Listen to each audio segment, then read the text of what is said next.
నమస్కారం. ఈరోజు నేను సింహరాశి సంబంధించినటువంటి యొక్క నక్షత్రాలు ఏవైతే ఉన్నాయో మకా నక్షత్రం కావచ్చు, పుబ్బా నక్షత్రం కావచ్చు, ఉత్తర నక్షత్రం కావచ్చు, ఈ నక్షత్రాల్లో సంబంధించినటువంటి పాదాలు, వాటి యొక్క ఉపదేవాలయాల యొక్క విశిష్టం గురించి మీకు ఈరోజు నేను తెలియజేయదలుచుకున్నాను. ఈరోజు ముఖ్యంగా మీకు చెప్పబోయేది సింహరాశి. ఈ సింహరాశి ద్రాక్షారామలోని శ్రీ భీమేశ్వర స్వామి ఆలయానికి ఈ సింహరాశి సంబంధించి వెల్ల గ్రామానికి సంబంధించి అక్కడ సోమేశ్వర స్వామి యొక్క ఆలయం ఉంది. ఉత్తర సోమేశ్వర స్వామి ఆలయానికి ఈ సింహరాశి సంబంధించినటువంటి నక్షత్ర పాదాలు ఏవైతే ఉన్నాయో అవి అంకితంగా ఈరోజు పేర్కొనడం జరిగింది. ఈరోజు మకా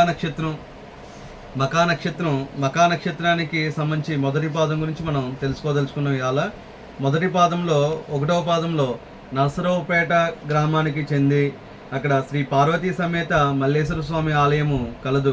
అక్కడ స్వామివారిని దర్శనం చేసుకుని తదుపరి అభిషేక కార్యక్రమాలు ముగించుకుని తదుపరి ద్రాక్షారామ భీమేశ్వర దర్శించడం శుభశ్రేయస్కరమని ఈరోజు మీకు నేను తెలియజేయదలుచుకున్నాను.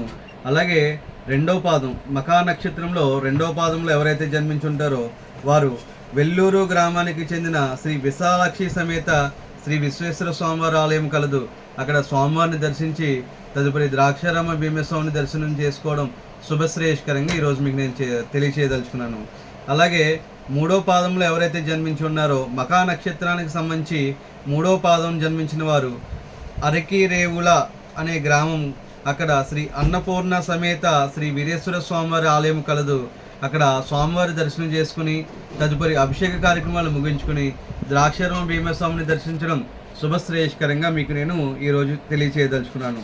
అలాగే మకా నక్షత్రంలో 4వ పాదం, ఈ 4వ పాదం జన్మించిన వారు ఎవరైతే ఉంటారో అది కొత్తూరు గ్రామంలో శ్రీ పార్వతీ సమేత శ్రీ నాగ లింగేశ్వర స్వామివారి ఆలయం కలదు.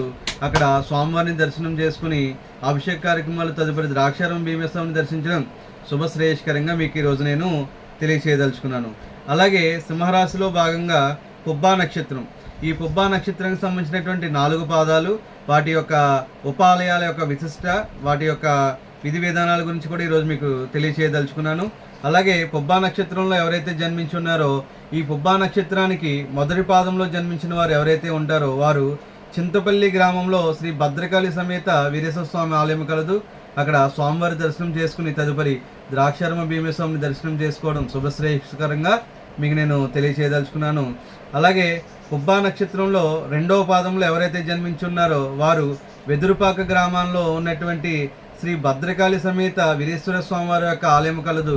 అక్కడ స్వామివారి దర్శనం చేసుకుని తదుపరి అభిషేక కార్యక్రమాలు ముగించుకుని ద్రాక్షారామ భీమేశ్వరుని దర్శించడం శుభశ్రేయస్కరంగా నేను మీకు ఈరోజు తెలియచేయదలుచుకున్నాను. అలాగే పుబ్బా నక్షత్రం 3వ పాదంలో ఎవరైతే జన్మించుంటారో వారు అక్కడ తొస్సుపూడి గ్రామానికి చెందిన బాల త్రిపుర సుందరి సమేత శ్రీ గోరేశ్వర స్వామివారి యొక్క ఆలయం కలదు. అక్కడ స్వామివారి దర్శనం చేసుకుని తదుపరి అభిషేక కార్యక్రమాలు ముగించుకుని ద్రాక్షారామ భీమేశ్వరుని దర్శించడం శుభశ్రేయస్కరంగా నేను ఈరోజు తెలియచేయదలుచుకున్నాను. అలాగే 4వ పాదంలో పుబ్బా నక్షత్రం 4వ పాదంలో జన్మించినటువంటి వ్యక్తులకు తెలియచేయింది ఏమనగా ఇక్కడ పొలమూరు గ్రామము ఉమా సమేత శ్రీ రామలింగేశ్వర స్వామివారి యొక్క ఆలయం కలదు. అక్కడ స్వామివారి దర్శనం చేసుకుని తదుపరి ద్రాక్షారామ భీమేశ్వరుని దర్శించడం శుభశ్రేయస్కరంగా మీకు నేను ఈరోజు తెలియచేయదలుచుకున్నాను. అలాగే ఉత్తరా నక్షత్రం, ఈ ఉత్తరా నక్షత్రాన్ని ఎవరైతే జన్మించున్నారో ఇది 1వ పాదం, ఇది కూడా సింహరాశికి సంబంధించినటువంటి నక్షత్రము. ఉత్తరా నక్షత్రం 1వ పాదం, ఈ 1వ పాదంలో జన్మించిన వారు ఇక్కడ పందలపాక అనే గ్రామము శ్రీ పార్వతీ సమేత శ్రీ సోమేశ్వర స్వామివారి యొక్క ఆలయం కలదు. అక్కడ స్వామివారి దర్శనం చేసుకుని తదుపరి ద్రాక్షారామ భీమేశ్వరుని దర్శించడం శుభశ్రేయస్కరంగా నేను తెలియచేయదలుచుకున్నాను. ఈ సింహరాశిలో జన్మించిన వారు ఎవరైతే ఉన్నారో మకా నక్షత్రము, పుబ్బా నక్షత్రము, ఉత్తరా నక్షత్రము, ఈ 3 నక్షత్రాలకు సంబంధించినటువంటి ఉపాలయాలను ఈరోజు మీకు తెలియచేయడం తెలిసింది. కనుక మీరందరూ కూడా గమనించి మీరు ఏదైతే ఒక నక్షత్రంలో జన్మించున్నారో, ఏదైతే పాదంలో జన్మించున్నారో ఆ ఉపాలయాలను దర్శించి తదుపరి ద్రాక్షారామ భీమేశ్వరుని దర్శించుకోవడం మీ జీవితంలో చాలా శుభశ్రేయస్కరంగా నేను ఈరోజు తెలియచేయదలుచుకున్నాను.